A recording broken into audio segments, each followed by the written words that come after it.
Welcome, everyone, to the online Peace Science Colloquium. I'm Emily Ritter, and I'm an assistant professor at the University of California, Merced.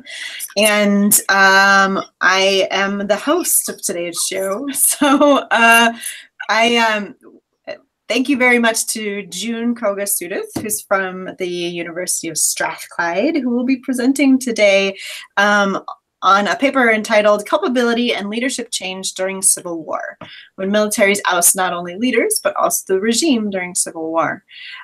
This paper is available on our website, so if anyone wants to take a look at it themselves while they're following along, you can go over to the online Peace Science Colloquium website and find it there.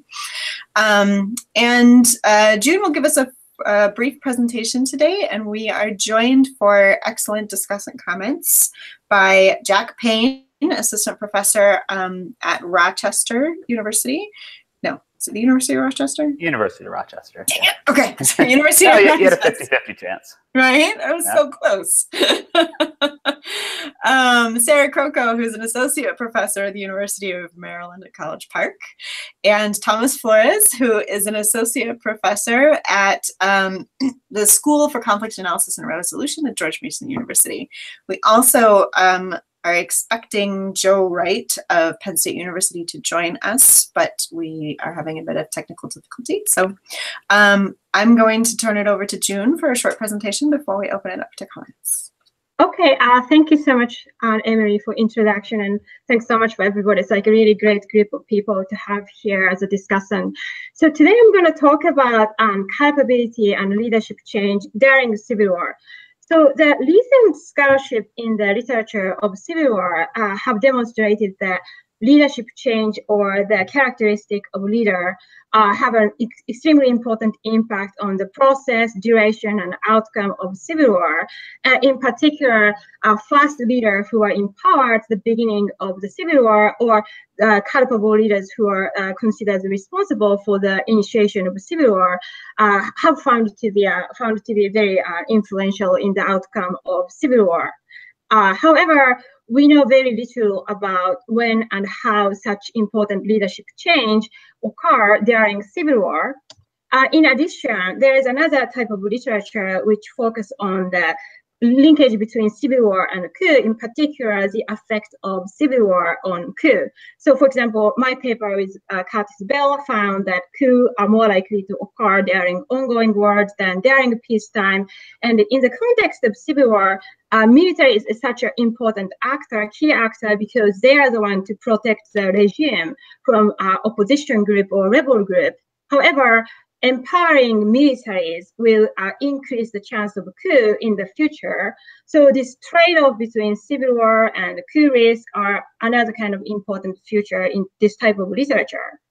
However, we know very little about the variation, how to explain this variation of a coup within the ongoing civil war cases. So given this context of civil war, I asked the question of why are some state leaders overthrown by their militaries during the civil war, while others are not?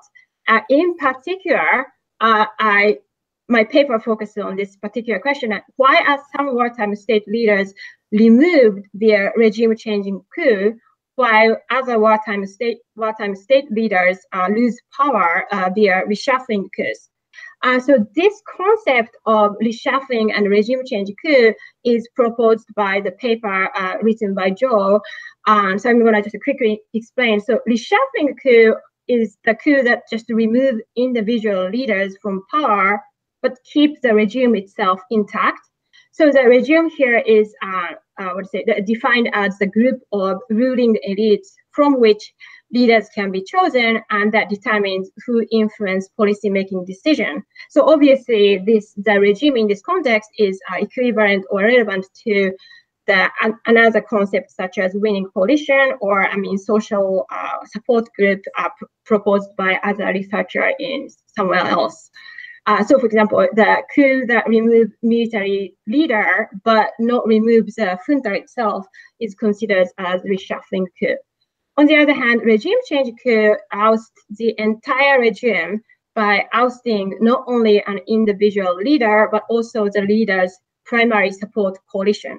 So obviously, coup that leads to democratic breakdown, or coup replacing monarchy with military junta are this type of coup. But also that the coup that replaced one military junta with another military junta, changing the characteristic of the core group of officers, also are considered as a regime change coup. So again, so why do we sometimes see this regime change coup removal while we sometimes see reshuffling coup in other times? So my central argument here, which I present today, is that so leader culpability, whether a leader is considered responsible for the initiation of war, is the key determinant to explain the manner of leader removal during the Civil War. Critically, it's slightly different from the literature, such that I argue that leader culpability does not affect leader removal punishment itself or the probability of leader punishment, but it has important impact on the manner of leader reshuffling, such as regime change coup or leader reshuffling. So I'm just going to kind of quickly, briefly explain the literature. It's a good collection of obviously inspired by Sarah's great original work on culpability. So the literature argues that culpability affects leader removal, such that culpable leaders will face a higher risk of punishment if they perform poorly in the war, specifically if they accept any outcomes less than a victory. On the other hand, non-culpable leaders face no risk or little risk of punishment, even in the case of the loss or defeat. This is because culpable leaders are considered incompetent if they perform poorly the war in which they started or they are responsible. So this literature primarily focused on leader punishment in post-conflict periods once the war ends. And so where the leader punishment primarily is try to prevent the future leaders from making similar mistakes. However, during the war, leader punishment, the primary purpose of leader punishment or leader change during a war is to make an immediate and effective change in war strategies and tactics, so that they can immediately make some change in battlefield performance and war outcomes. So for this purpose, for immediately changing the war strategy and war performance during the war, for this purpose, the leader culpability does not necessarily important factor. So meaning, regardless of leader culpability, I argue militaries want to remove a leader who seems to lack either the capability or the willingness to improve the prospect of war. However, leader culpability has an important impact on the manner of leader removal, because leader culpability affects how militaries think about the root causes of poor battlefield, I would say, performance of battlefield situation, and consequently, it influences the types of new leaders that militaries will choose and install during the Civil War.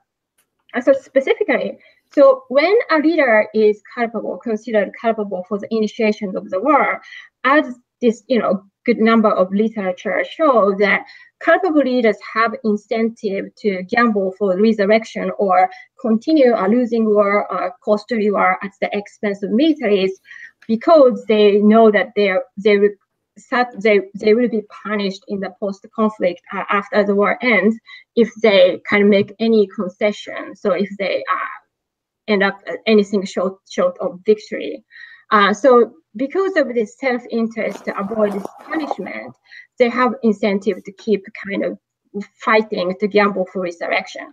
So because of this, once the cost of the war increase, or once the war performance goes really poorly, keeping these culpable leaders in power is extremely costly.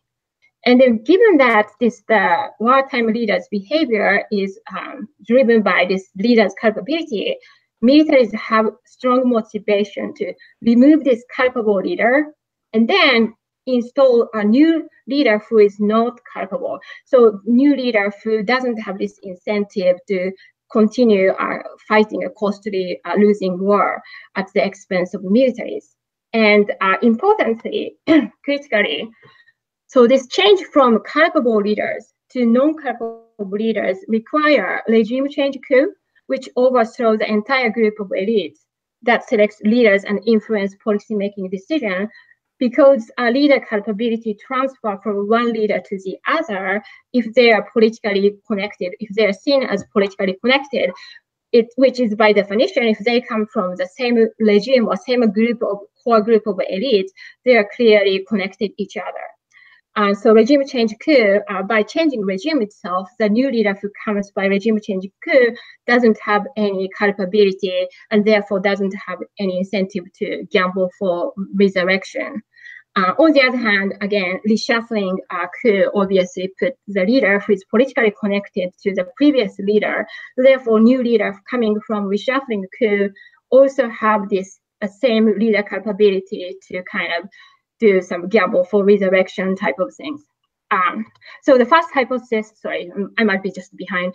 When a culpable leader performs poorly in a war, he is more likely to be removed via a regime-changing coup, but not via reshuffling coup. On the other hand, so when leader is not culpable, so obviously there's no culpability to kind of lead this kind of war. This costly war behavior.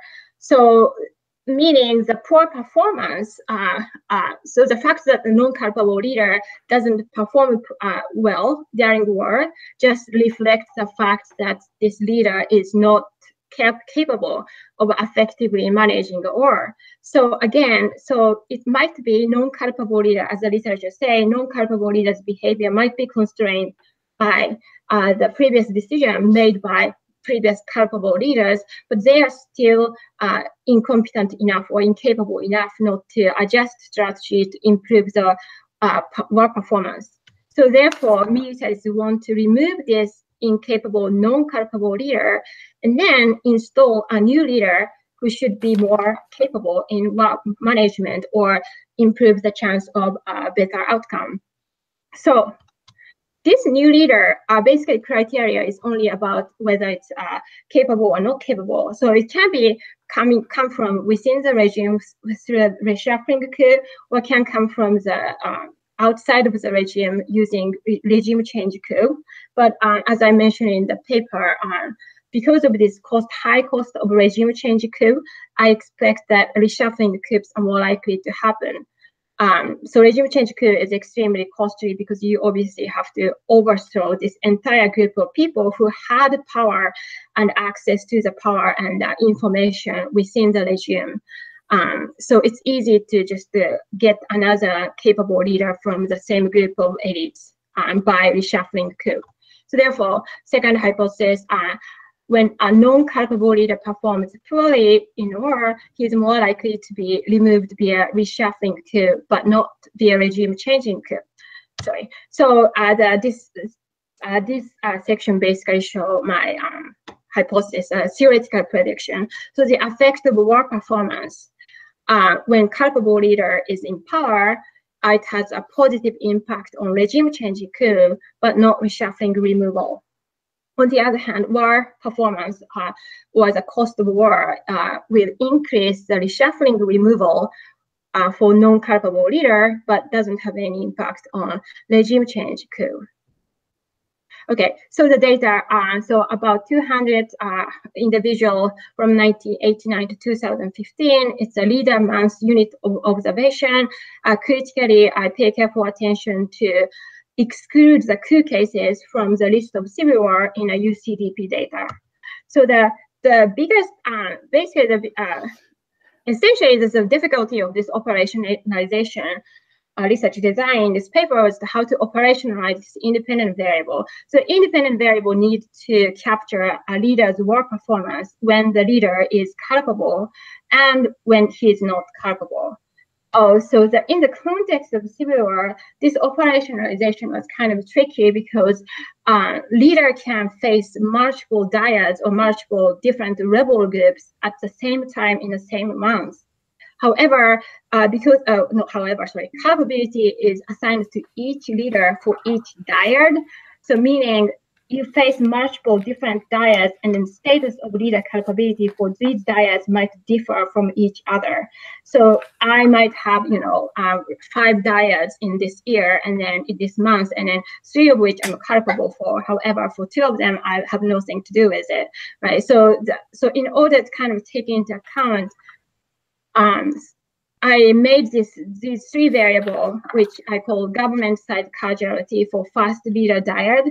So for example, which measure basically recent number of government side causality observed in dyads where leader is considered a first leader, or leader who is a replacement leader who has political connection to the previous first leader, or when you are non-culpable.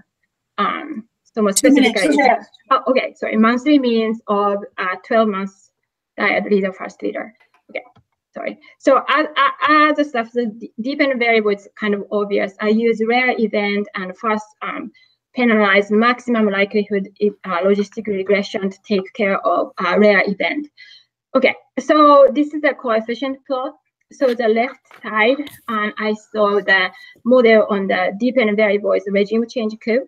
So as you can see, just to be clear, so this is showing the effect of government side causality.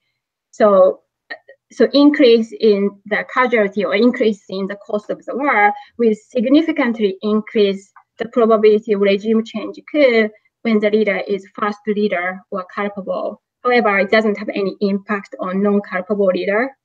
On the other hand, when you look at the right side of this part, leader reshuffling exit, so increase in the war cost or the poor war performance will increase the probability of leader reshuffling for non-culpable leaders, which is positive and statistically significant.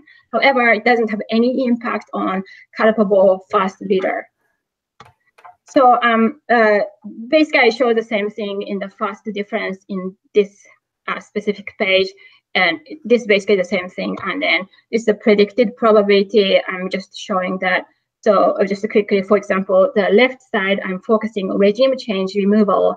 So when we increase the government causality from 25th percentile to 75th percentile, the probability of regime change removal for first leader increased from 0.0006, 0.0026. So this, the green part is a kind of average proportion of regime change removal. So given, so it's basically showing the impact of change in the causality have a substantively important impact on the each type of removal. So conclusion very quickly. So as I showed in the both empirics and the theory, I show that leader culpability has an important impact on the manner of leader removal during the Civil War, but not necessarily leader removal itself, in the sense that, as you can see, non-culpable leaders are similarly vulnerable to one type of reshuffling curve, while culpable leaders are facing higher risk of regime change curve. So obviously, this is the first step, and further research on future research should focus on leader removal by non-military actors, so non-coup, non-leader punishment in post-Civil War, and so on. So this has a kind of implication for the literature linkage between Civil War coup and leadership change, and these kind of things. Okay, sorry, I was just kind of, I talked too long. Thank you. I'm gonna stop sharing right now. Okay, thanks, June. And now we'll open it up for discussion for whoever would like to go first. Sorry, I can't see. How can we? Oh, are you okay? We can see you and hear you. I know I can't see anything right now. Sorry. But can you hear us? Yeah, I can hear. Oh, okay. Now, okay, good. Okay. Good, yes. Okay, Jack, you want to go first? Sure. I guess there's a lot of good things to talk about here. I'll start with the theory if we want to do that general theme. So I think this is a really nice distinction to get at the sort of like black box. So like dating back to like Huntington and Feiner and a lot of the recent game theory work on coups, we have this idea that you have these threats or ongoing wars and coups should be more likely. But as you've unpackaged nicely here and in some of your other work, we don't really know why. And so I think this does a really good job of getting that distinction. So what I did when I was reading through it was trying to get a sense of who are the different actors in your framework and what are their goals. So as I read it, you have three actors. We have a ruler, we have a ruling coalition, and then we have non-elite military officers. So the ruler is essentially non-strategic here. The war is happening. There's not a lot they can do about it. So I'll focus on the other two. So I guess to give the quick punchline to the following comments, I think H2 makes a lot of sense, but I'm having trouble. I'm having a little bit more trouble with H1. So thinking about the ruling coalition, their preference ordering of different outcomes is they'd obviously like to win the war at low cost. That would be ideal. But they'd prefer to win the war at very high cost than lose in the world where they're culpable with the ruler. So that one thing that wasn't really discussed too much in the theory section was the culpability of the ruling coalition and how that might affect their incentives. So what I'm thinking about in the following is a case where both the ruler is culpable and the ruling coalition. And so it would seem that if the ruling coalition is also culpable, they face these incentives, they face the same incentives for gambling for resurrection. And if the war is going badly, we should expect a reshuffling coup with relatively high probability to replace an incompetent ruler. But that's not in your theoretical framework. I guess you implicitly assume that the non-elite military officer gets to make the coup decision before the insiders do in this culpable case. But that doesn't seem like a great assumption because they're sort of farther from power. And so one possible way to rectify this would be to implicitly assume that there's this like banding together effect. So the regime insiders would be afraid that if they initiate a coup, it might fail, and that would like bring outsiders to power, and then they'd be punished. So there might be some kind of like banding together effect. But I would just think that for H1, in this culpable case, that the ruling coalition would still want to overthrow who they perceive to be an incompetent ruler. I have some other minor comments on the incentives of non-elite military officers, but so I don't babble on forever. I'll stop there because that was my main concern about the predictions that you're generating from your framework. June? Oh yeah, sure. I just quickly, I might have mistaken what you're saying, but I think I'm probably with you in the sense that so hypothesis one, which you're talking about, is basically saying so incumbent leader and the ruling coalition, regime elites, the top regime elites, they share the culpability. Well, I don't say they share, but culpability transfer from one leader to the other if they replace the reshuffling coup. Right. So therefore, they are. So you said that reshuffling should happen more often, but my argument is opposite because if the reshuffling coup gives basically one culpability leader, so whoever new leader can replacing the culpable leader, and from reshuffling coup, basically inherit this high risk of punishment. So they are less likely. They hesitate to do so. So my argument is basically both leader and ruling coalition care about culpability. Right. So therefore, they don't. The top leader doesn't want to come in power when the cost of the war already high and the risk of punishment with culpability is high. However, so you basically the other elites who are lower rankable elites, as you said, want to basically change entire group. Right. Not only leader, but regime elites itself, in order to put somebody who doesn't have such kind of incentive.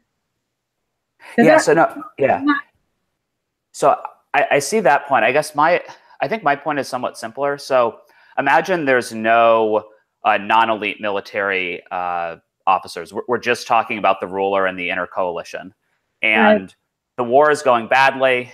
And so they want to replace the ruler to get rid of the incompetent type. So that's a much more succinct way of what I said originally, or way of putting what I said originally. But it's just because like H1 explicitly says we should not expect an elevated probability of a reshuffling coup during a civil war when a culpable leader performs poorly. Whereas my thought would be that if they're performing poorly, there's still incentives by the insider ruling coalition members to replace the leader. Unless, and I sort of picked this up in your argument, they wouldn't be punished if they're not like at the top. So like the number 2 general, as I understood your comment, might not expect to be punished if they never become the number 1 person. So that even if they're like involved with starting the war in the first place, they don't expect to be punished.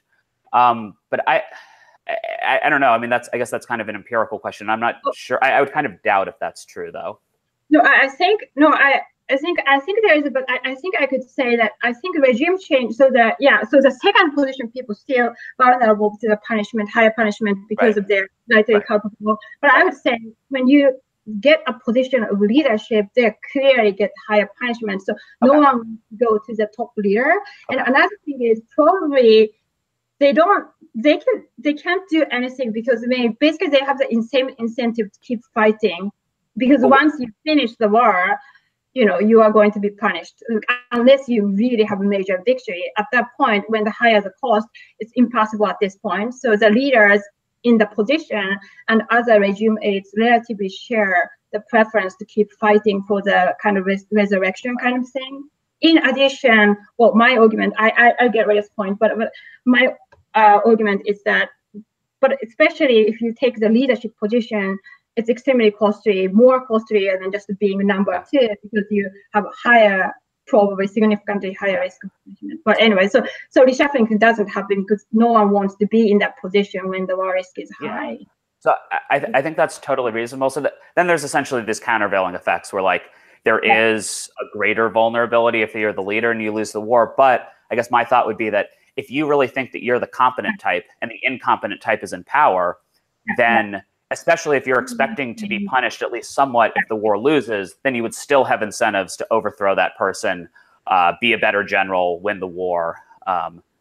So, and again, it could be the case that your consideration in this trade-off is usually the dominant one. But I think some more discussion there to kind of shut down that channel would be useful. Yeah. Definitely. Thank you. Sarah. Oh, you're muted. Microphone. There we go. No, it's the microphone.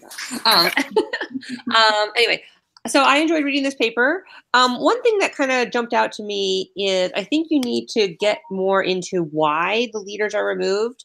So just because, you can find evidence that these coups, these different types of coups are correlated with different types of leaders, but it could be that these reshuffling coups or the other coups are happening for reasons that exist outside the war. And I'm not saying you have to go back and code all these instances, but that's what I found a lot when I was coding for the interstate wars, is that a lot of times leaders get removed from power during wars that have nothing to do with the war. And that was a bit of a judgment call. I mean, I had to do a lot of case by case research to determine was the overall cause of their removal the war, because I think a lot of those, it just didn't sit right to me that the non-culpable leaders are getting thrown out because of their performance in the war for 2 reasons. One is that I don't think a culpable leader is going to stay, or a non-culpable leader is going to stay in a war very long. If they, you say in some part of the paper, you say, oh yeah, they're going to be more likely to make reasonable concessions and things like that.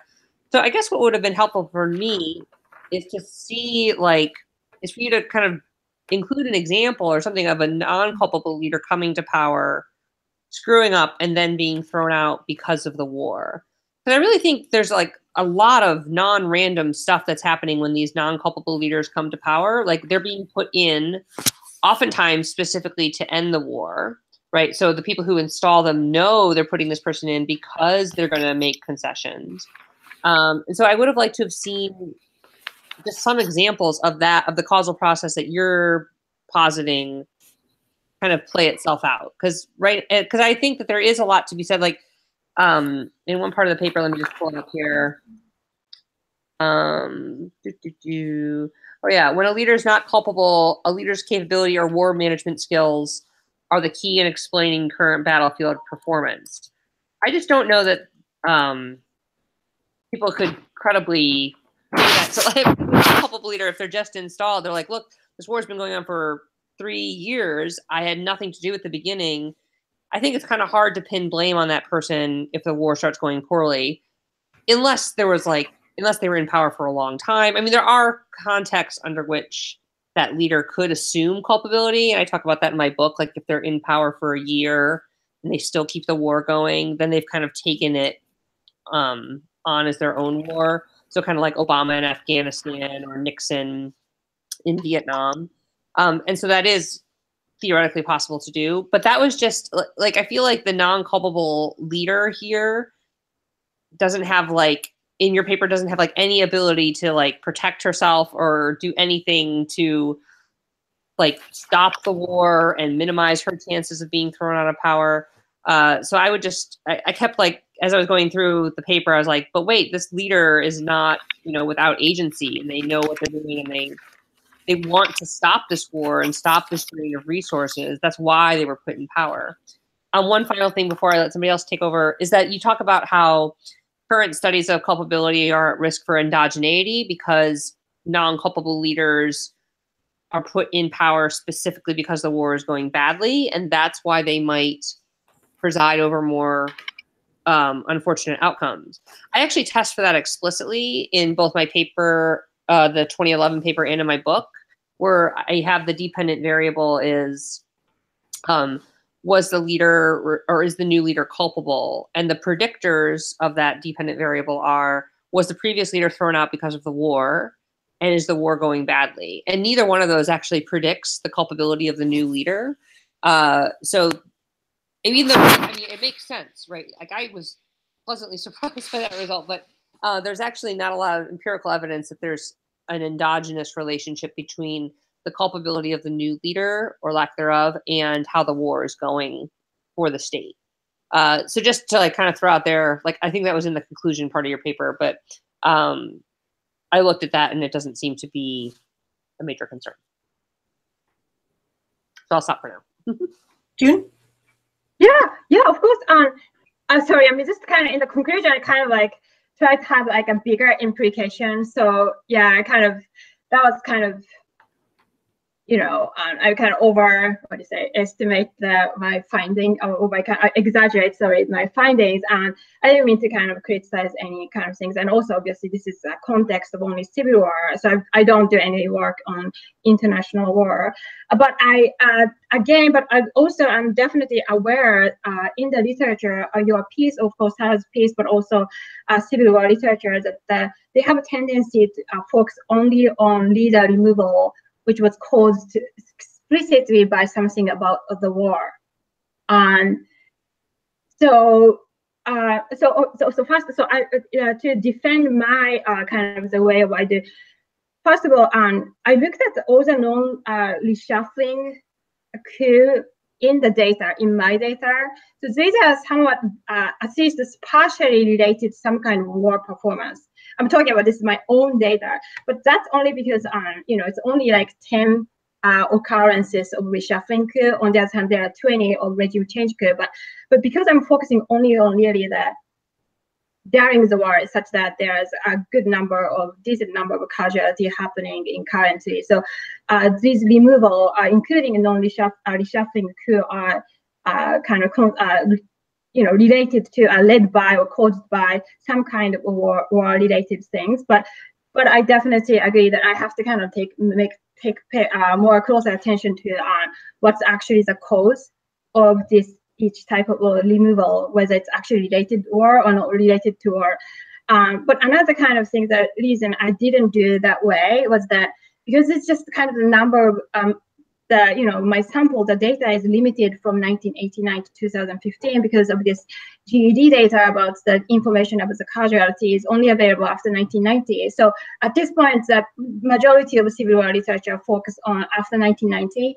And then because I'm looking at the different type of coup, the successful coup, so the number of these events obviously diminish when I keep looking at only to take care to include the cases which clearly the number one reason is only about the war. So that's in order to keep the decent size of the event, I didn't go that way, but I totally understand what you are saying, and I'm aware how the researcher took care of this issue. So yeah, sorry. So I'm just repeating myself, but so for this specific data, I confirm that the majority of the cases are related to the removal was caused by some kind of war outcome or war performance rather than non-war random reason.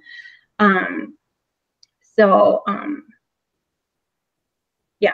Yeah, I would just put something like to that effect in the paper then, because that's the part of my data coding that took the longest. Yeah. All the way back to 1815. Yeah.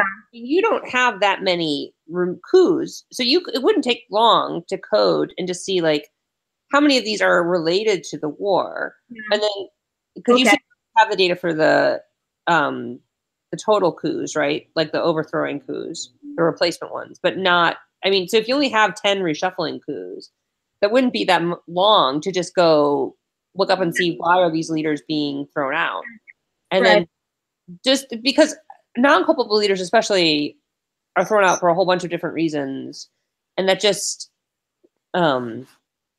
like it just didn't sit well with me, the idea that they're thrown out because they're incompetent, because everybody knows they were brought to power because of their lack of culpability, and that I mean, unless it's some like weird situation where the previous one died or something like that, or like because you're dealing with coups, like that means it's not likely because the last leader passed away or a term limit or something like that. Like the reason, so that was just something I would really look out for, because that was what was running through my head the whole time is, but why are these non-culpable leaders subject to these reshuffling coups? Like I just wanted more evidence that it had to do with the war.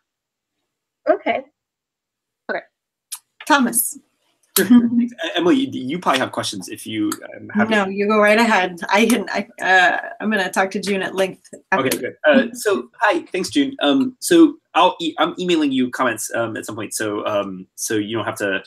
So this might make more sense in written in Word than it will right now. But I'm struck. I have the same sort of questions that Sarah have, and I think. And I think Jack was sort of getting to some of these questions as well on the theory side. And so I think I have like a little bit of a way out, but I'm not sure I'm right about that actually, because I retain sort of Jack's questions about like who is doing the couing. Like, is it just the military? Because there's single party regimes, and single party regimes have their own other thing. Right. And if it's already a military junta, then it's who is within the military is taking out another, you've got examples of this in Guatemala, for example, but I have all sorts of questions about who's doing the couing. But the other question, I have a question that basically just builds on Sarah, and I would just listen to Sarah since she literally wrote the book on culpability. But my question is about just how non-strategic the non-culpable leader is in your theory leading up to hypothesis 2. Because what I hear, and so I'm looking at page 10 of the paper, right? So what I hear on page 10 is that the non-culpable leader doesn't have to worry about post-conflict punishment if he or she loses a war. But if they're deemed incompetent, there's a coup. Well, then they should be worried, right? So it's a remarkably unstrategic non-culpable leader, right? Because they're not worried about the first step in this lead up to H2 is they're not worried about being removed. But then if they're incompetent, they will be removed. And then when we get to then their replacement, right, and then part of the justification and how they're removed, right, is that it has to be a reshuffling coup. And then when we get to page 11, right before H2, we say, well, the new leader who replaces a non-culpable leader doesn't have to worry about post-war punishment, even when the war ends poorly.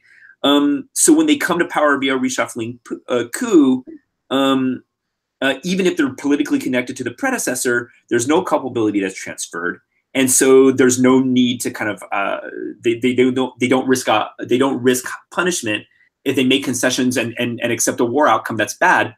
Well, then why didn't the first leader do that? So this replacement non-culpable leader is very strategic, but the person they replaced wasn't strategic at all.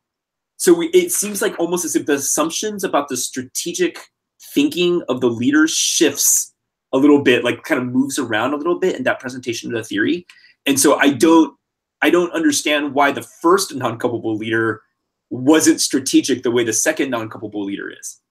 And so the way out of this, I think maybe, right, and I've got a 2x2 that I just jotted down while I was listening to the presentation, right, is that I think part of what you're trying to say, and maybe I'm wrong, is that regime trumps culpability.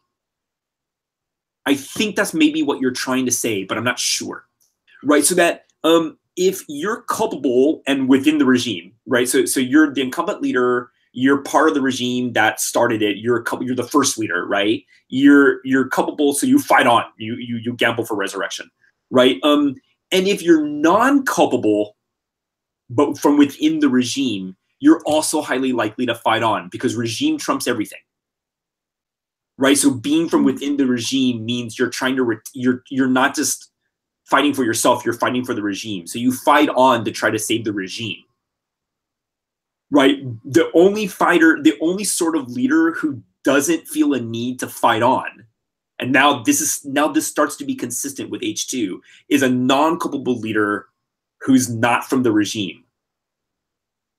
That's the only leader. So what you're saying is regime trumps everything, right? And in a sense, you're actually maybe, and now I'm going against the comments that I think I'm going to send you, right? That that I think that what you're saying is actually regime might trump culpability a little bit. And in that case, then what I might be thinking about is Sarah's article or series of articles about sort of culpability in the American context, where it's party versus culpability, and so how people assess culpability and party at the same time as voters. I think some of that logic might be really useful here, because I think that something in the theory is trying to chew gum at the same time, and it's not working right now in this presentation of it. And so I think, or I have a hunch that maybe it's that regime trumps everything.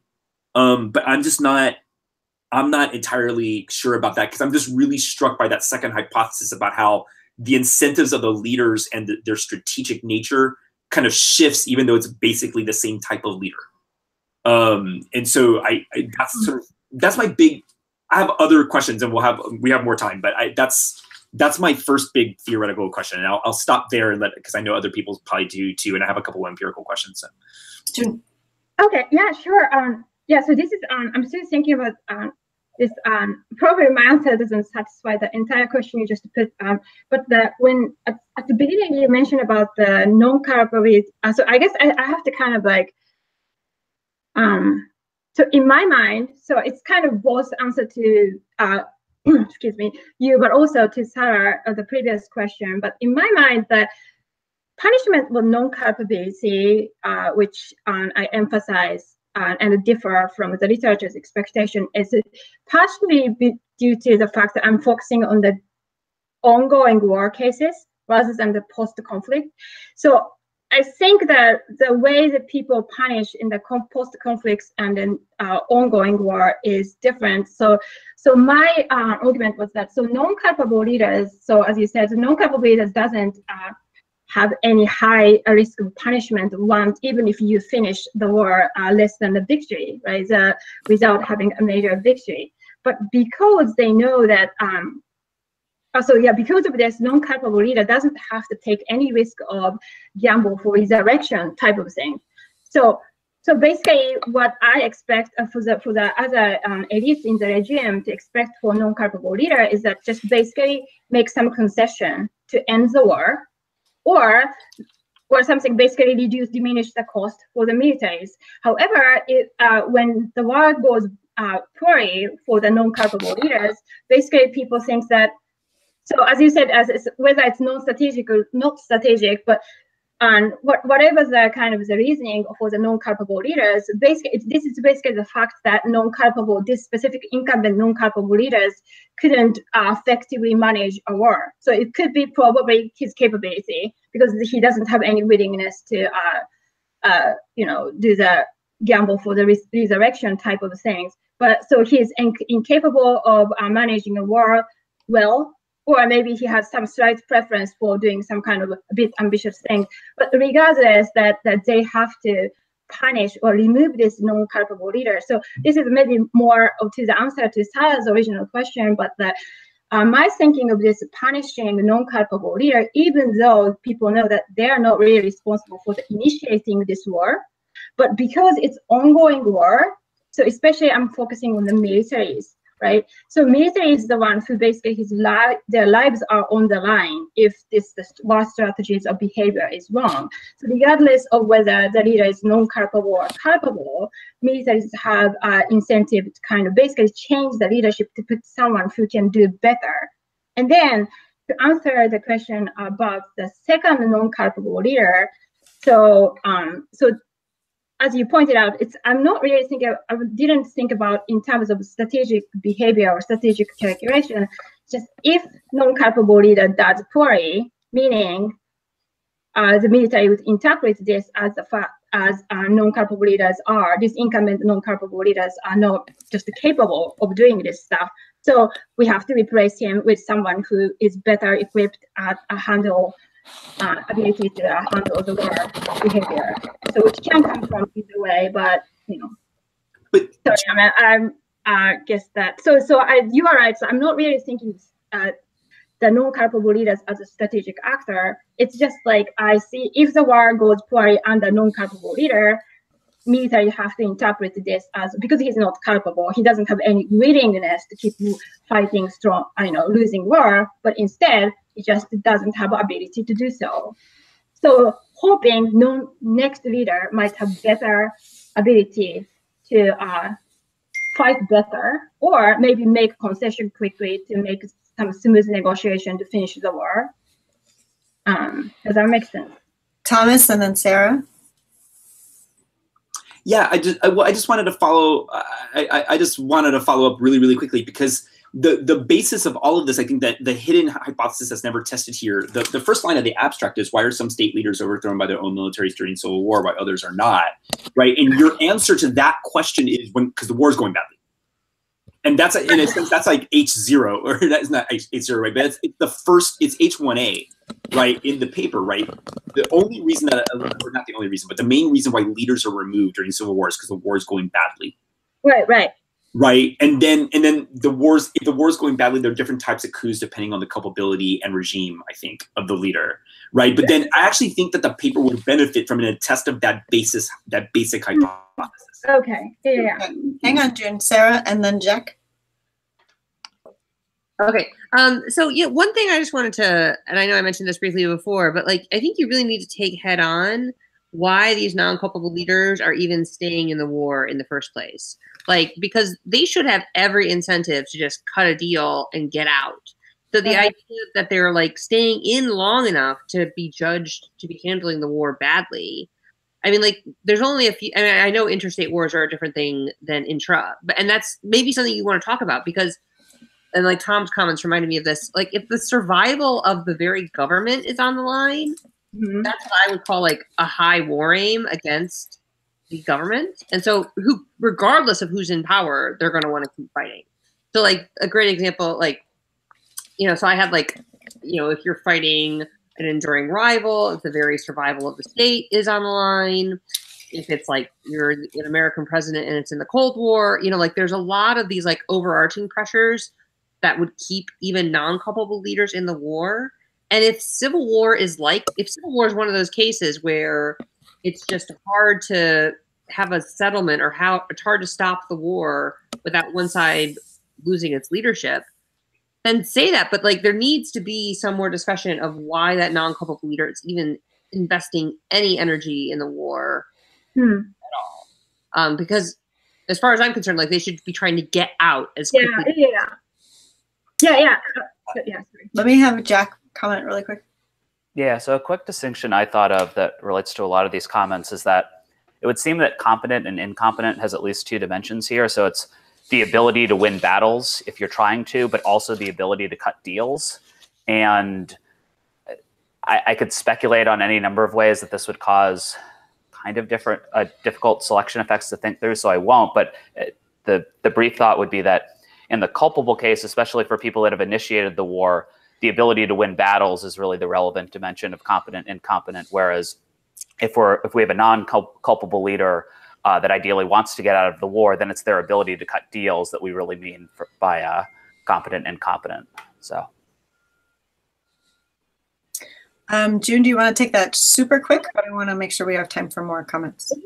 Oh yeah, I mean these are all great, and I definitely yeah. So I guess particularly what Tana mentioned about why non-culpable leaders doesn't want to make concession and just get out of the war. So that my thinking. So I'm obviously have to check the data, but like I guess my theory is that yes, because non-culpable leaders expected to do so, but they didn't. Right, so therefore that means probably they don't have ability to maybe start a great negotiation with rebel groups, because some rebel groups are obviously they might be culpable or non-culpable. So rebel groups also have incentive to not to commit to the negotiation, and they can't put the people in the table, so therefore they have to keep fighting and all those kind. So I think finally I kind of feel like I'm on the same page. I think non-culpable leaders are, yes, so I should get out. But if they didn't, then, and they increase the cost of war, you still have to punish this to replace it with the better people who can start a negotiation with war regardless of the leader culpability. And then for other comments too. Yeah, I totally agree with you that like sometimes they have to stay in, but you need to explicitly say. Yeah. Because otherwise, like the expectation is that they're going to cut their losses and get out. Yeah. Okay. Welcome, Joe Wright. You're up. So sorry. It's okay. It's totally fine. I understand if people are gonna beg off here. I'll stay as yeah. Okay. I apologize, June, especially to you. So, I was trying to get at the sort of the nugget that I think is underpinning the theory. And let me try to say it in a way that I understand it. And maybe I've got it wrong. So correct me if I've got it wrong. Let me preface that by saying that I actually think these are two very different data generating processes, the dependent variables you're looking at. And almost universally, not quite universally, but very close to empirically what's going on is reshuffling coups are senior officers and regime change are junior officers, either from a different ethnic group, or they're from, they're going to either get out, exclude an allied civilian party, or they're going to include a new civilian allied party. So empirically, that's really what we're dealing with in terms of who the actors are in this data generating process. Okay, so when I start to say senior military officers, really what I'm thinking about is the reshuffling data generating process. When I say junior officers, I'm sort of in my mental model in my head as actors, I'm thinking of the regime change outcome. Okay, so the question is that, as far as I can tell, the incentive or the nugget here is that senior officers see a war going badly. And so the reason they don't have a reshuffling coup, if there's a culpable leader in power and the war is going badly, is that if they were to take out that leader and replace him with the defense minister, who's part of the same group of senior officers, that subsequent leader would still have the same incentives to pursue the gambling for resurrection strategy. Is that correct? Yeah, that's correct. That's part of the process, but also because this next leader also inherits the culpability, which leads to higher punishment unless they have major victory after the war ends. So okay. Who's punishing though? Who's punishing there? After the war? Who's punishing the second leader? Who's now tainted with the culpability of the first leader? Who's doing the punishing? So the researchers show that once the war ends, and then if the leader is culpable and then say don't finish war with a major victory, punishment comes from both militaries, from the rebel group, both the rebel groups or militaries. Not militaries, the regime elite. Okay, so but I'm just kind of using this as for the researchers' argument here. But yeah. So I'm just trying to understand how this process works theoretically. So a second leader is culpable. He's a senior officer. He gets reshuffled, and the reason he continues to pursue the gambling strategy, even though it's been shown to wrong, because there's no way he can escape culpability. And if the war, so he's going to pursue this strategy, it's going to end badly, and then he's going to get punished by the rebels because he loses. And he's going to continue to pursue a bad war, because somehow he's going to get. There's got to be an audience in there that's going to punish him for backing down, and that's why he pursues the gambling strategy, right?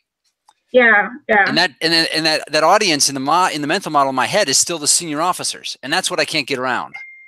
Okay, I get it. So, well, I didn't think carefully enough about what happened in the post-conflict period, but so yeah, the researchers usually say basically they're punished from internal audience, which is typically the regime elites, or in the context of civil war, sometimes rebel groups, but obviously that rebel groups who are probably not the major victims for rebel groups, but if they make some concession, rebel groups are now the regime insiders, right? Okay. After the post-conflict, so maybe regime insider who were previously rebel could punish those people, or but your distinction military senior, right? So if the leaders, the second leader who's still stained with culpability, continues to pursue the same strategy, it goes badly, they lose the war, like they could get punished.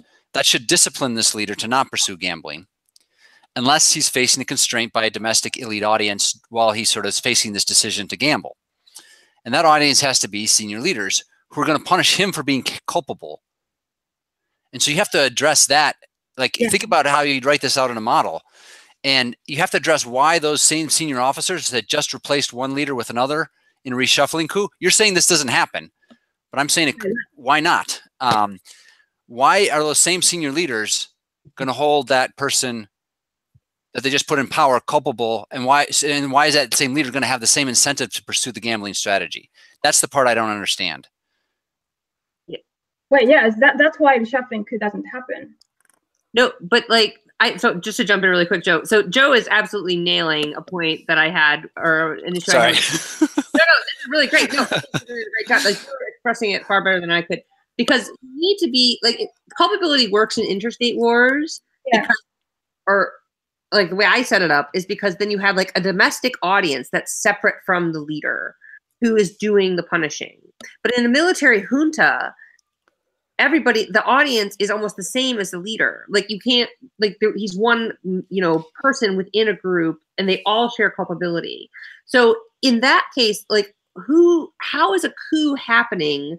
If the only audience in a military junta is the junta, they can't just throw themselves all out, right? That's why I think a few more examples would be helpful here, because to have a total regime replacement coup, it has to come from outside the junta or from outside that ruling group. Mm-hmm. Otherwise, Joe, I think really well put, who is the group that's doing the punishing? Because if they're blaming someone for being culpable, they're all culpable too, right? So it's hard for them to credibly, raise that again, we're going to punish you even harder. It's no, they're all tarred with that same brush. So you really, I think, in the very beginning of the paper, have to be explicit about who punishes who in these coups. So when I read the title of the paper, I thought, I thought about this, and my answer to this question would be, okay, war's going badly, civil war is going badly. So in senior military officers have an incentive to switch tactics, switch leaders, whatever, and have a reshuffling coup when things go badly, right? You get a regime change coup if the costs borne by the conflict are proportionally hit by this particular audience, who are the battalions from that are basically a particular ethnic group. Mm-hmm. One, or two, there's a collective action shock to the junior to the ethnic group that's excluded from the senior military officer corps. Right. So they basically, the government says, okay, you know what? I want this battalion of co-ethnics that's not part of my cabinet. I want them to cross the country to fight the war. That's a collective action shock to that battalion. So they now see, and that has nothing to do with casualties. That's just the war activates a collective action shock to that group that has a grievance because they're excluded from power. So that would be one mechanism. Or the other mechanism to me was they're disproportionately hurt by the casualties, and so their grievance increases. And so they have so even though it's risky for them to pursue a coup, they're going to do it because they're going to get killed anyway. Right. Yeah, I mean, yeah, sure. Just quickly, yeah, this is a great comment, but just for the counter argument, so alternative argument you just put forward. But I guess my empirics show that, the number of effective casualty depends on whether you are culpable or non-culpable. So that empirics kind of show that it's not about the general casualty. So it's not about the general grievance. So your word politics piece, which you kind of summarized right now about the higher grievance in the entire citizen, like entire country, then the junior officer feel this is the kind of coordination point to make a regime change occur. So it's obviously has nothing to do with culpability yet. But I guess that my empirics show that not about just the general number of casualty or grievance, but it's really about whether a leader is culpable for each type of dyads. So I was just saying, just to kind of partially show some evidence to kind of evidence for my hypothesis than this kind of alternative argument. But I think I have to definitely fully. The next task I was thinking is just kind of put more carefully to compare your argument to empirical. Yeah, and so like you mentioned a couple of cases at the beginning of the paper, and so I would actually let's look into those cases and see what's going on. Okay. And and I was trying to figure it out. Like you mentioned the case of I think it was Rios Montt, the Guatemalan Civil War at the beginning of the 1980s. Yeah. And I was trying to figure out if that was, and I don't know the Civil War literature well enough or the data well enough to know who was culpable in that conflict as to when they coded the start of those conflicts. But sort of walking through those cases and sort of demonstrating to me and using that case or a case similar to that, okay, this is a culpable leader, or maybe Rios Montt is not a culpable leader. They have a coup that puts them in power, right? A successful one. There's a whole series of coup attempts afterwards, of backlash against that fail. Yeah. And so just looking a little bit, like taking the case like that and walking through it with your definitions and just to illustrate the mechanism would be really sort of helpful, I think, for a reader like me. Okay. Yeah, so that's my main theoretical question. Sort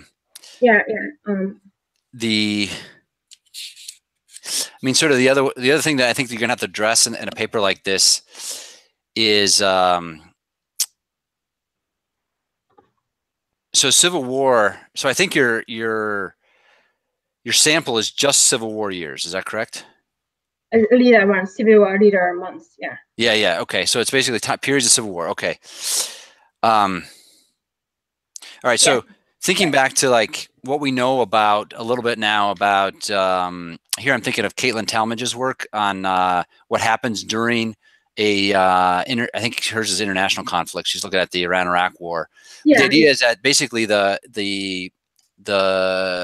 regime dynamics changed throughout the course of the war, and using conflict and the process of conflict to change basically the leadership of the security apparatus, both early on to basically get rid of rivals, but then later on to bring back in competent people because he's afraid that Saddam Hussein's afraid that people are that the Iranians are gonna win. And so I think you just need to think a little bit about why or why not does the duration of civil war and casualties change the leadership dynamics or the game that's being played between I guess it's this unitary actor called the military. And that was the other thing is like you make this or you must make the statement at one point that the military makes this choice between a regime change coup or a reshuffling coup, and I think these are different actors that are doing these things. So there's not really one actor that's making a choice between these two strategies, and so I think it's not a best approach to sort of think about it from a modeling perspective as a unitary actor who's has a choice over these two things. Which I think is sort of, if you go back and press your mental model in the back of your head, that was kind of where you were starting from, was a military unitary actor. So you have to think a little bit about that. But also then what happens between the interaction between the leader and the actor, which we'll call for the sake of now a unitary military actor, what happens during the course of the battle between those in terms of the power dynamics. Right, so if I'm a leader and I might want to just send my most competent and threatening general to the front and get him killed. And I might accept a lot of casualties. Yeah. Okay. Yeah. So you're gonna have to address that kind of those kinds of pieces to the puzzle at some point. Rather than having June respond, my game theory class is calling, and it seems like Sarah's daughter is. But let's take one more comment from Thomas. And Jack says he has a bunch of comments on the empirics that he will send along to you. But one more comment from Thomas. The first thing I want to say is hi, Natalie. Hi, Daddy. Hi, sweetie. June, I had one question. We mostly sort of, I think rightfully so, discussed the theoretical issues, and Jack will probably have a bunch of like smarter questions than I am about the results. But I did have one question about the results, because I can't get over, as I read, because I know Alyssa Prorok's work on a little bit, but not definitely not as well as you do. But I'm really struck by the usage of battle deaths here as the indicator for whether the war is going well or not. Because what I'm struck by is the use of the Cunningham data on the strength of the rebels, because that strikes me as that is the thing that people would really be reacting to, is how strong do the rebels look vis-a-vis the government, which is precisely what that variable captures. And when I look at those results, what I see is that it's always positive and statistically significant in nearly every specification, right? So what that tells me is that when rebels are strong, leaders are punished in both ways, right? So now, I guess what I'm trying to understand is, how do you square that finding with the finding about casualties? So I'm having a little bit of trouble understanding. I mean, I understand the logic of statistical control, right? But I'm having a little bit of trouble understanding the different logics of casualties versus shifts in rebel strength. And I'd like to try, I think, because right now when I see that as being such a robust finding across specifications, when rebel fighting capability is higher, leaders are much more likely to be removed either way, shuffling or regime or complete regime change. And that makes me wonder about what's actually going on in the results, because battle deaths, my guess is at the very moment in, was it 2008 or 9, when the Sri Lankan government annihilates the Tamil Tigers, the Sri Lankan government sustained a lot of casualties, but they were winning, right? Rebel capability was systematically being destroyed while they did that. So my guess is that casualties are far less important than the systematic dismantling of rebel groups. So if rebel groups remain strong, but you don't have a lot of casualties, that's actually not a good world. That's a congenitally weak government. So I need to, if I were reviewing this, I'd look at that and say, well, hot damn, you know, that's telling me something that your results aren't telling me, and I don't understand how to make these two things square at the same time. And so that's, for me, that would just like it jumps out from the page. And I think understanding that a little bit better, or actually interacting that variable the way you have with casualties, because I'm not sure I buy the logic about casualties, you know, and interacting that variable with your kind of first leader, culpable leader, non-culpable leader variables might be interesting just to see as a test as well. And that's enough for me. Sorry. Okay, cool. Thanks. Sorry, June. We have to stop.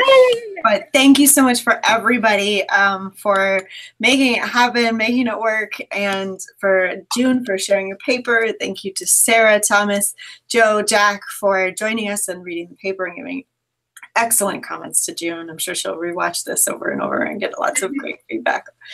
And so, yeah. Thank you to everyone, and we join again in 2 weeks when Gabriella Spilker and Susanna Campbell will be joining us. Hi, Natalie.